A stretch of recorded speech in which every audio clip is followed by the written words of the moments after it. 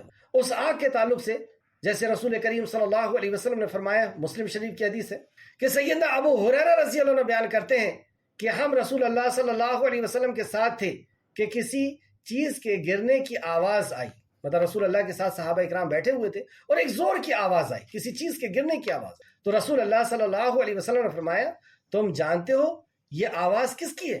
تم جانتے ہو یہ کس چیز کی آواز؟ ہم نے کہا اللہ اور اس کا رسول بہتر جانتے. تو رسول اللہ کا بھی سوال کر کے بات کرنا یا بتانا آپ کا بھی طریقہ تھا، اور اس سے سامعین یاد بھی رکھتا ہے، وہ متوجہ رہتا ہے بیان کرنے والے کے طرف، اس کا دھیان رہتا ہے، اور اس کو انٹرسٹ بھی پیدا ہوتا ہے اس سوال کے جواب کے لیے. اور رسول اللہ صلی اللہ علیہ وسلم سے بہتر معلم اور کون ہو سکتے ہیں؟ آپ سے زیادہ بہتر ٹیچر اور کون ہو سکتے ہیں جو ایسے شاگردوں کو آپ نے بنا